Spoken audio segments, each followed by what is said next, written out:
Amém. Lucas 14, verso 25, a parábola acerca da providência diz: ora, ia com ele uma grande multidão, e voltando-se disse-lhe: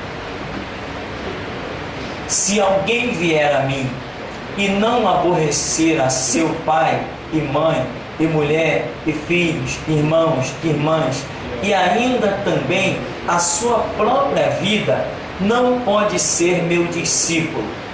E qualquer que não levar a sua cruz e não vier após mim, não pode ser meu discípulo. Pois qual de vós, querendo edificar uma torre, não se assenta primeiro a fazer as contas dos gastos, para ver se tem com que a acabar? Amém. Você pode sentar em nome de Jesus. Esta passagem bíblica realmente terrível,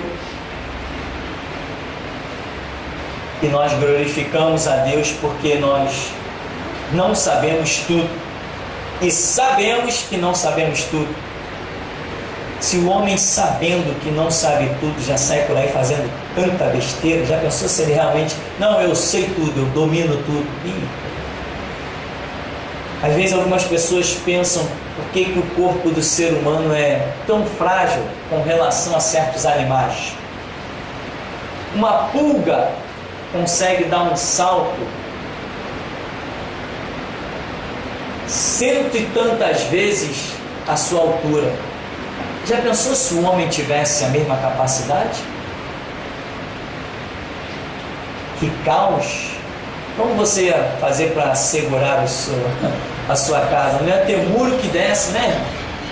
Quando o camarada se desviasse. Esse foi justamente o conceito que aconteceu lá no Éden. Quando Adão se desviou, o que Deus fez? Planejou um bloqueio, colocou um serafim, querubim, guardando o caminho da árvore da vida. Aquilo representa um impedimento para que o homem realmente não acabasse de extrapolar com a sua vida por completo. Foi uma misericórdia do Senhor. E aqui essa parábola, ela começa dizendo que ia com ele, com Jesus, uma grande multidão, e voltando-se disse-lhe: se alguém vier a mim e não aborrecer pai, mãe, mulher, filhos, irmãos, irmãs, e ainda também a sua própria vida, não pode ser meu discípulo. Um conceito, irmão, que a misericórdia de Deus me ensinou ao longo da caminhada. Jesus é alguém que não está preocupado em agradar ninguém. Hoje o que mais você vê por aí são pastores preocupados em agradar. E eles não cumprem o propósito de Deus, porque nem sempre Jesus agradou. Particularmente eu enxergo que Jesus muito mais desagradou do que agradou. E aqui uma multidão está seguindo Jesus. Diz aqui, ia com ele uma grande multidão. Aí Jesus, quando vê essa multidão, é como se ele dissesse assim: peraí, tem gente demais atrás de mim. Aí ele diz assim: ó, se alguém quiser vir após mim, tem que aborrecer seu pai. Opa, metade já foi, metade já ficou pelo caminho. Tem que aborrecer sua mãe, e tem que aborrecer mulher, tem que aborrecer filhos, irmãos, irmãs. Quando sobrou um restinho, Jesus disse assim: tem mais, e ainda tem que aborrecer a sua própria vida. Tem que se aborrecer a si mesmo, porque senão não pode ser meu discípulo. O conceito do cristianismo é ou não é altíssimo, terrível, e já há alguns anos eu tenho declarado: evangelho não é para qualquer um. Uma vez eu descobri o telefone de um camarada, encontrei com alguém, falei: e como é que vai fulano? Ah, eu tenho o telefone dele. Eu falei: poxa, daí eu vou ligar para ele. Liguei para o fulano, um crente. E aí, irmão, como é que está? Não, eu estou procurando igreja. Imagina, depois de 5, 6 anos, depois de ter experiências, ouvir Deus, estou procurando igreja. Eu falei, meu irmão, andar com Jesus é uma guerra mesmo e você tem que vencê-la todo dia. Tem que vencer, irmão. É vencer ou vencer. Não aceite ser derrotado, porque maior é o que está em você. Aí ligo para o camarada, como é que está? Eu estou procurando igreja. Falei, procurando igreja? Aí disse, porque eu estou procurando uma igreja, tipo assim, uma igreja família. Uma igreja, poxa, onde o pastor me conheça a minha esposa, conheça os meus filhos. Eu não quero uma igreja que eu sento lá, como essas igrejas que eu sento lá no meio do povo e o pastor nem sabe quem sou eu. Poxa, meu irmão, procurando uma igreja dessa, família, com bajulação, como que esse camarada estava sem igreja? Se o que mais tem por aí é isso. E acredite você, ele veio com a família dele fazer a visita aqui. E o papo que eu dei a ele é um papo normal no final do culto. E aí, irmão, a paz do Senhor, como é que tá? Aquele papo, botamos aquelas fofocas santas em dia. Como é que foi fulano? Tem visto isso? Tem visto aquilo? Acabou, veio, foi-se e nunca mais. Que papo é esse de igreja família, meu irmão? Vê se Jesus se preocupou com isso. Tem que aborrecer papai, mamãe, mulher. Não, eu sabia. Não, Jesus tinha dito, deixará o homem seu pai, sua mãe, vai se unir à sua mulher. Misericórdia. Agora Jesus está tão terrível que ele diz, até a mulher eu estou desprezando.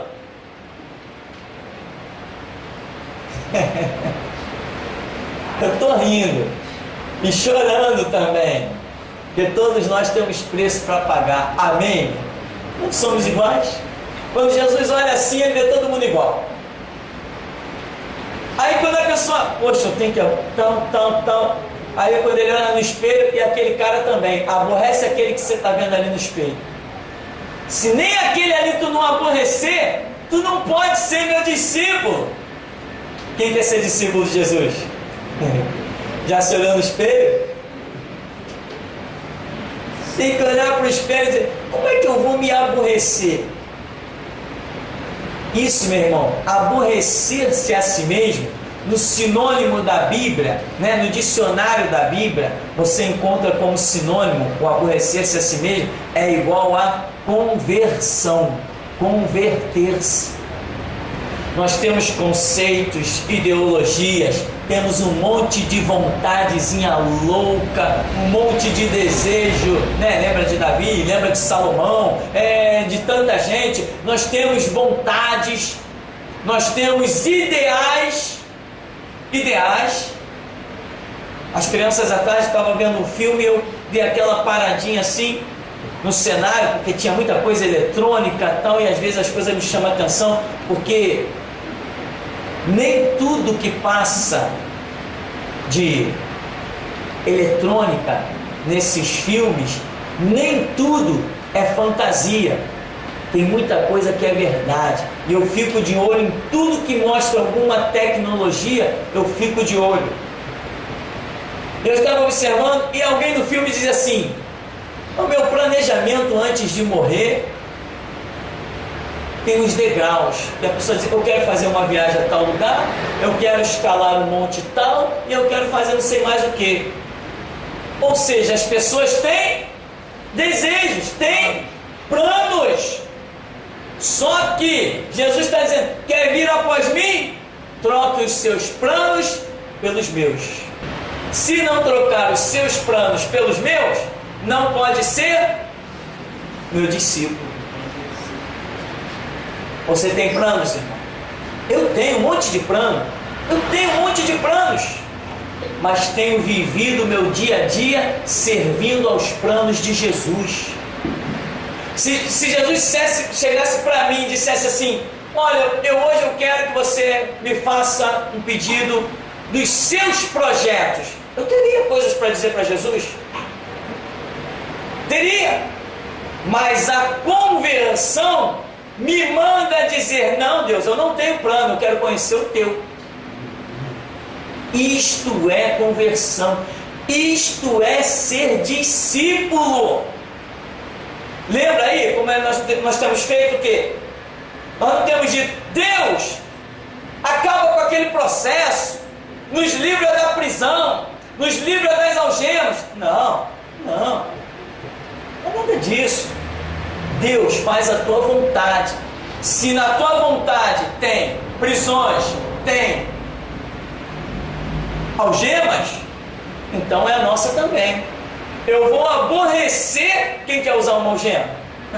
Eu vou aborrecer a minha própria vida e ficar quietinho. Eu não sair da prisão irado, eu não sair da prisão furioso, não sair da prisão subindo o morro para comprar revólver para matar ninguém, nem planejando atentado, nem me ligando a milícia nenhuma. Não, eu saí da prisão em plena paz e harmonia, porque eu sei que cumpri um plano do meu Senhor Jesus. Então eu aborreci, de certa forma, aborrecemos a nossa vida para que os planos de Deus se cumpram. Nunca questionei: mas Senhor, por que tu deixaste eu vir parar dentro dessa prisão? Não, nada disso. Seja feita a sua vontade, assim na terra como no céu. Amém? Então aqui está dizendo: aborrece. E terrível isso aqui é porque pai, mãe, mulher, filhos, só em pensar em filhos já dói, né, irmão? Irmãos, irmã, isso aqui é aquilo que gira a sua volta, é aquilo que está mais perto de você. Jesus não está dizendo: aborrece o teu vizinho, aborrece o teu patrão, gente que você não tem vínculo nenhum, gente que não vai te custar nada, né? Tu está numa empresa, te encheu as medidas, me dá minhas contas aí, estou indo para outra. Então, não, Jesus está falando, esse aborrecimento é aqui, num laço íntimo. E ele falou: e se não for assim, é ilusão, não é meu discípulo. Jesus está colocando isso aqui como que sendo uma condição. Amém, meu irmão? Claro, se nós tivermos pai cristão, mãe cristão, mulher cristão, filhos cristãos, irmãos cristãos, irmã cristã, aqui não vai ter aborrecimento, porque aí estamos fazendo parte do mesmo reino. Mas se não forem convertidos ao mesmo Cristo, quem comigo não ajunta, espalha, disse Jesus. Aí no verso 27, qualquer que não levar a sua cruz e não vier após mim, não pode ser meu discípulo. Levar a sua cruz, aí ele está falando de sofrimento ou de questão pessoal, porque a cruz ela era conduzida individualmente. O criminoso, o condenado, esse tinha que levar a sua própria cruz. Então Jesus está dizendo: qualquer que não levar a sua cruz, quer dizer, pegar a sua dificuldade, pegar o seu fardo e não vier após mim, não pode ser meu discípulo. Está demonstrando que existe uma questão também pessoal, naturalmente particular. No verso 28, pois qual de vós, querendo edificar uma torre, não se assenta primeiro a fazer as contas dos gastos, para ver se tem com que acabar? Esta passagem bíblica dava um nó na minha memória. Jesus vem falando de uma situação em que nós entendemos as dificuldades, as rinchas, os estresses, as renúncias, mas depois ele diz: qual querendo edificar uma torre, não se assenta primeiro para fazer as contas dos gastos, para ver se tem com que acabar? Jesus Cristo está falando de discipulado, está falando de alguém ser discípulo dele, está apresentando critérios. Agora ele está mostrando que é ele quem edifica a torre, e os instrumentos para a edificação da torre são as pessoas. Observa o texto, meu irmão, você vai captar aquilo que eu captei aqui. No verso 29. Para que não aconteça que depois de haver posto os alicerces, e não a podendo acabar, todos os que a virem comecem a escarnecer dele, dizendo: este homem começou a edificar e não pôde acabar. Este homem representa Deus. Essa torre representa a obra de Deus. Aliás, que a Bíblia diz que torre forte é o nome do Senhor. Os alicerces desta obra são os homens, né? Diz no verso 29, para que não tenha depois de haver posto os alicerces. Os alicerces da obra, os alicerces da torre são homens que fazem transparecer o nome e a glória de Deus. Jesus está dizendo: eu me assento, eu faço as contas, eu realizo a separação, a seleção de cada um, eu chamo cada um para a obra e vejo que vai dar certo. E se alguém não cumprir o propósito, renunciando tudo, eu não vou ficar chupando o dedo, não. Alguém vai pagar esse preço. Observa. Para que não aconteça depois de haver posto os alicerces. Quem são os alicerces? Eu e você. Ele nos colocou como alicerces. Somos inabaláveis. Maior é o que está em nós do que o que está no mundo. Operando ele, ninguém impedirá. Maiores são os que estão conosco do que os que estão com os inimigos. Nós somos o alicerce para edificar a torre, que é o nome forte do Senhor, fazer notório o seu nome sobre a terra. E ele diz: eu já vi tudo e vi que posso acabar a minha obra, posso realizá-la. Agora, se isso der uma zebra, se isso não der certo, os inimigos vão escarnecer do projetista, né? Do engenheiro dessa obra. Ou seja, meu irmão, se eu e você fracassar, o diabo vai pegar o primeiro cometa e vai lá na cara de Deus rir dele. Se eu e você pisar na bola, se eu e você vacilar, o diabo vai simplesmente dar gargalhada, rir de rolar de rir, dizer: tá vendo aí? Mais um, eu venci. Jesus está dizendo: eu tenho um projeto, eu vou edificar uma torre, eu já esquadrinhei os alicerces, eu já preparei a minha igreja e as portas do inferno não vão prevalecer contra ela. Haja o que houver, venha o que vier. Está tudo preparado. Agora, se alguém vacila, o que vão dizer? Esse pobre coitado desse Jesus aí não soube planejar nada. Os alicerces dele vacilaram, as ferragens dele foi tudo para o beleléu. Ele é um pobre coitado, vamos zombar e escarnecer dele. Irmão, o investimento de Deus é grande. E nós, para estarmos firmes nesse investimento, temos que renunciar coisas. Acredite nisto com todas as suas forças. Evangelho sempre pede renúncia. Ministério sempre pede renúncia. Toda obra que Deus tem a realizar nas nossas vidas pode ficar de orelha em pé, que a qualquer momento vem uma renúncia pela frente.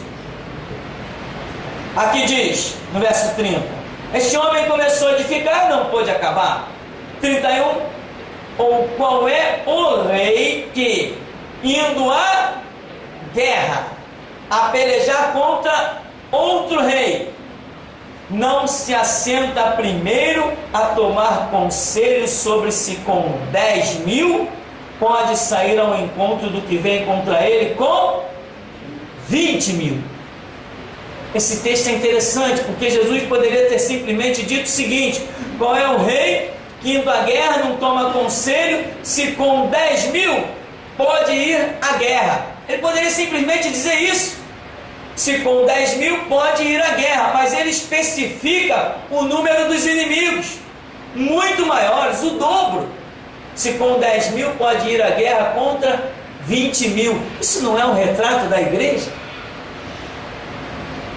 Isso é um retrato da igreja. O mundo, maciçamente, sempre foi maioria em número, naturalmente falando, do que a igreja. E Jesus está dizendo justamente isso aqui.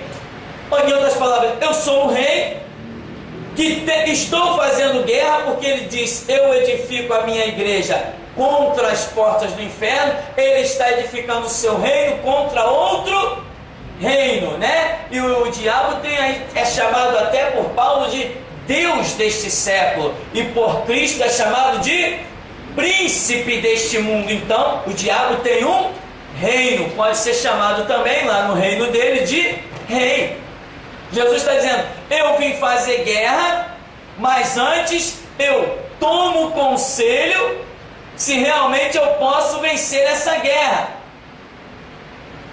32, de outra maneira, estando outro ainda longe, manda embaixadores e pede condições de paz. Mas já vimos que Jesus Cristo nunca fez isso. E entendemos pela Bíblia que a sua soberania e o seu poder nunca farão isto. Ele nunca pede acordo de paz. Ele sempre exige rendição. Isso nós já sabemos na Escritura.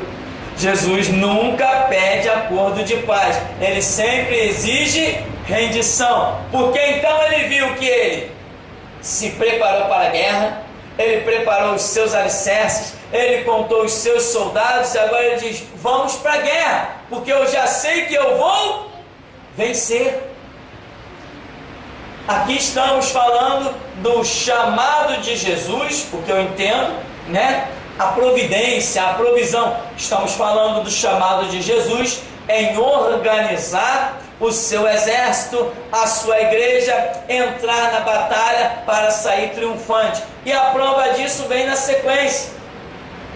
Assim, pois, no verso 33, qualquer de vós que não renuncia a tudo quanto tem, não pode ser meu discípulo. Qualquer de vós que não renuncia a tudo quanto tem, não pode ser meu discípulo. Ou seja, Jesus está dizendo, eu tenho uma torre a edificar, eu tenho um reino a conquistar, eu tenho uma peleja a travar, uma guerra a realizar, mas essa guerra só poderá ser travada com discípulos que renunciaram a tudo que é seu, para realmente se vestir de tudo que é meu.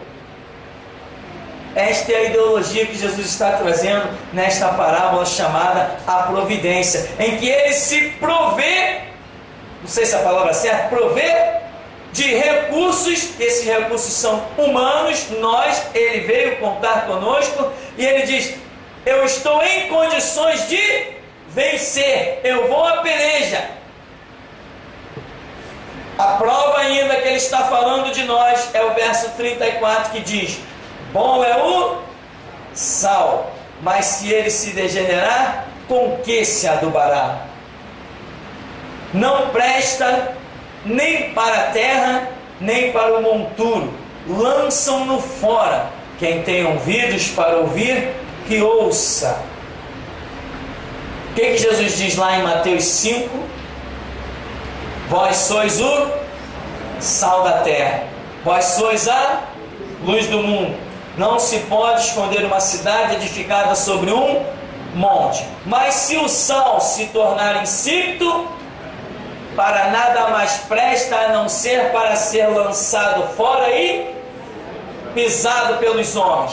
Se o sal se tornar insípido, para nada mais presta. Aqui ele está dizendo, o sal, se ele se degenerar, ele não serve nem para adubo da terra, não presta para a terra, e não serve nem para aterro, para nivelar terreno nenhum. Simplesmente lançam-no fora. Quem tem ouvidos para ouvir, que ouça. E quem é o sal, Sem dúvida alguma, Jesus nos compara ao sal. Irmão, a característica que Jesus coloca aqui nessa parábola, e ele finaliza com a questão do sal, mostrando que um discípulo seu não pode perder o caráter, não pode se degenerar, não pode perder os ideais que tem, porque o sal não perde os seus ideais. O sal, você joga ele numa panela, ele salga aquela água que ali estiver, você deixa a água ferver até o fim. Quando você olha no fundo da panela, depois de evaporar a água, lá está o sal de novo. Você pode pegar aquele sal e usar para salgar outra água, e ele tem sempre ali as suas propriedades.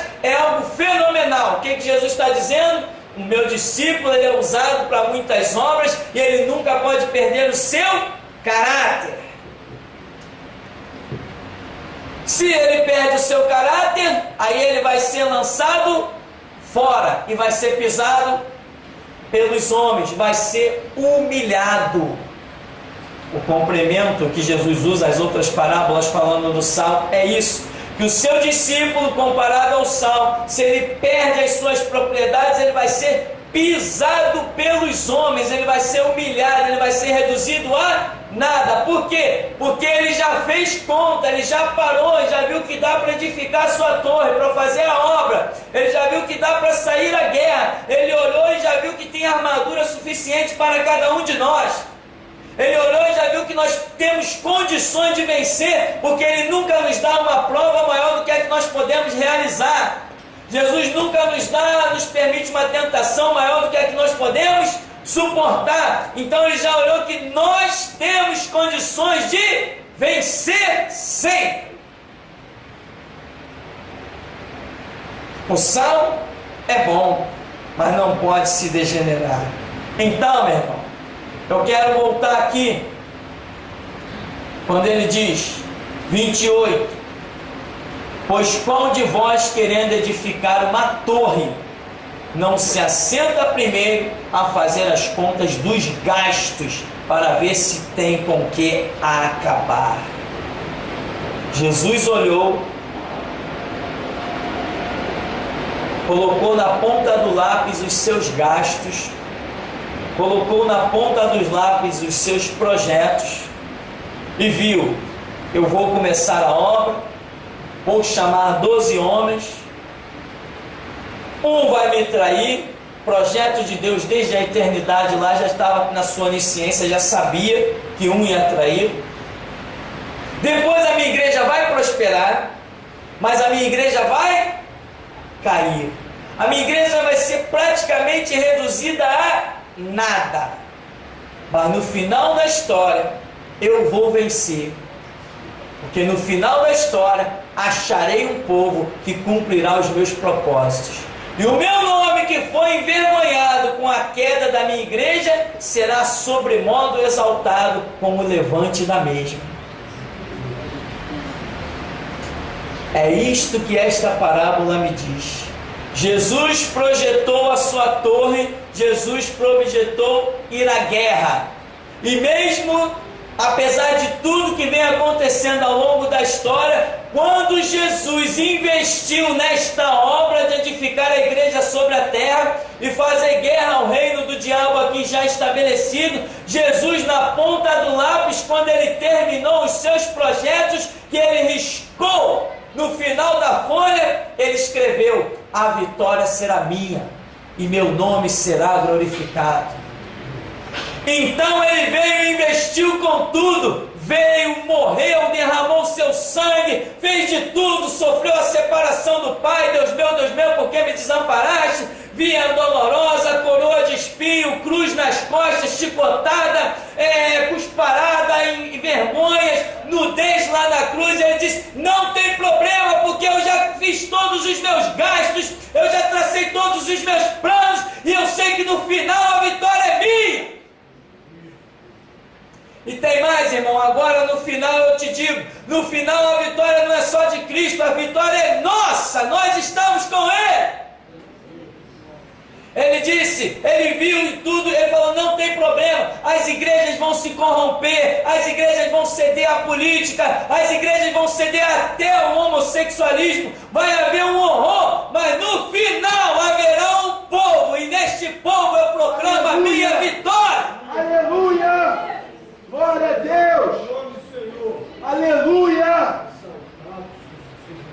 Não importa a queda, não importa que os budistas vão zombar de mim, não importa que os espíritas vão zombar, não importa que católicos vão zombar, não importa que a magia negra vai zombar, que a maçonaria vai zombar, porque no final eu encontro o povo e recupero tudo.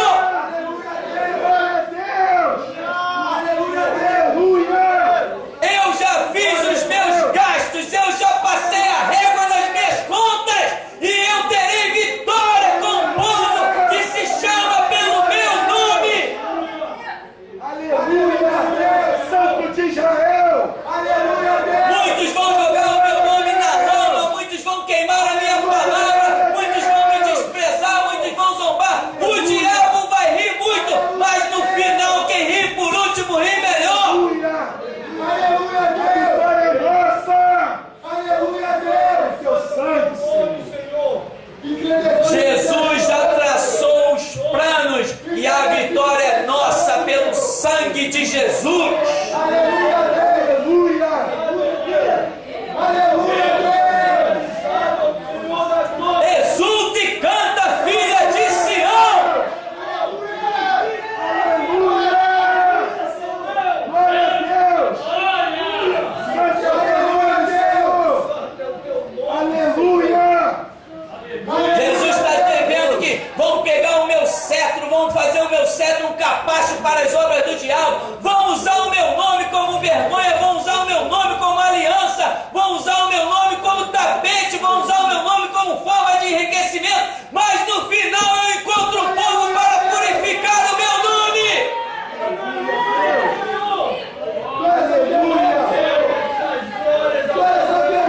Vão dizer que eu não tenho poder, vão dizer que eu não tenho autoridade, vão dizer que eu não curo, vão dizer que eu não liberto, vão dizer que eu não faço mais as mesmas obras.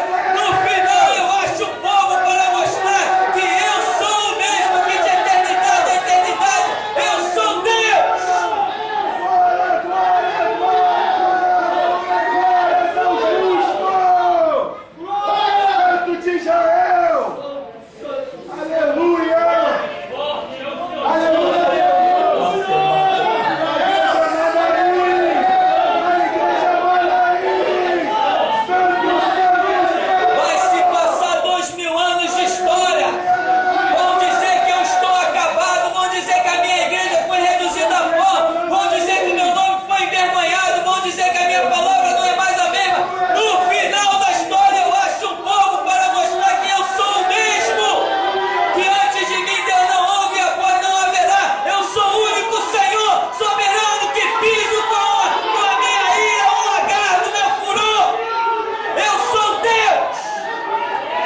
aconteça que depois de haver posto os alicerces, e não podendo acabar, todos que virem começam a escarnecer dele, para que não aconteça que depois de haver posto os alicerces, fundamentos inabaláveis, esses que não quiseram olhar para pai, nem para mãe, nem para mulher, nem para filho, nem para irmão, nem para irmã, nem para a própria vida, eles são alicerces, e com eles eu edifico a minha igreja contra as portas do inferno,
Até aqui estamos de pé, Senhor. Aleluia, aleluia.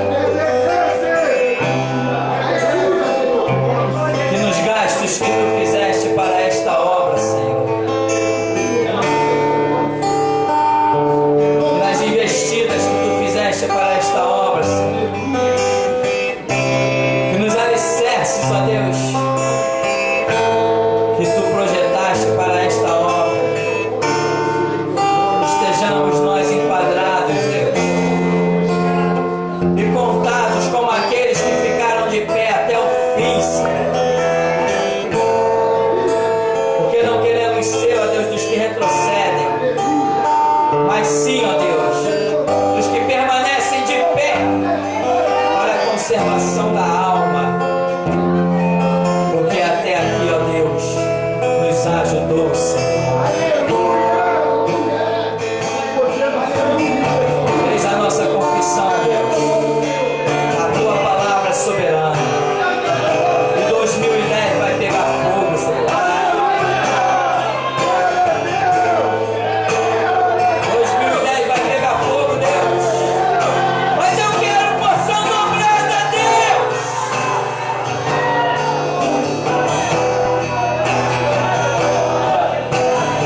Eu adquiro os projetos da minha vida, Senhor, para cumprir os projetos do teu sangue.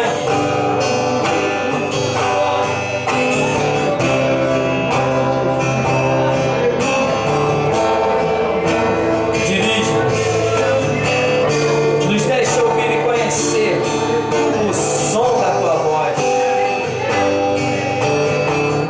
nos deixa enxergar as marcas dos teus pés. Conduz-nos, Senhor, pois sem ti nada podemos fazer. Quem tentará contra o braço forte do Senhor?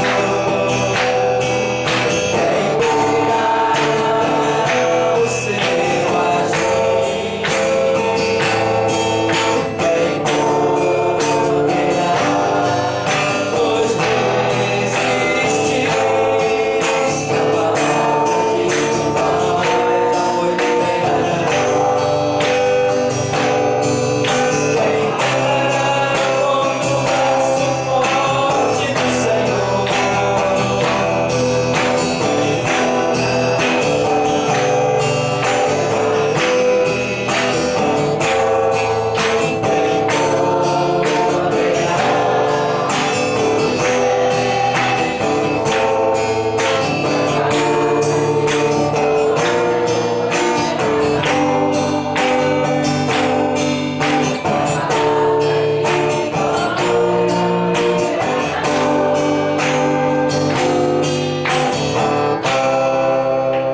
Deus vive todo-poderoso, nós te glorificamos, ó Deus.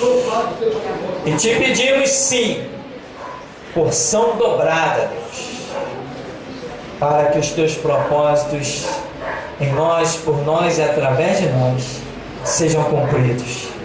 Que sejamos o sal que não perde, ó Deus, as suas propriedades, para que teu nome santo seja glorificado. Aleluia. É o que te pedimos como tributo eterno. Que o nosso viver seja para a honra e glória do teu santo nome. Assim, leva o teu povo na tua graça, na tua paz, debaixo das tuas onipotentes asas. Pois a Escritura revela o Senhor a nós como grande El Shaddai, aquele que abriga debaixo das suas asas. Assim recebe a honra, Jesus, a glória, o louvor e a adoração. Aleluia, Deus. Dá-nos sabedoria, Deus, para contar-nos os nossos dias de tal maneira que o Senhor cresça e nós diminuamos. Isso te pedimos. Despede o teu povo na tua graça, na tua paz. A graça do Senhor Jesus, o nosso Salvador, o grande amor de Deus, nosso Pai, as preciosas consolações, a comunhão do Espírito Santo de Deus, seja na vida de todos aqueles que verdadeiramente querem até o fim cumprir os propósitos de Jesus Cristo. Os que assim desejam, declaram: amém. Pois a vitória é nossa. Amém. Vamos em paz em nome de Jesus.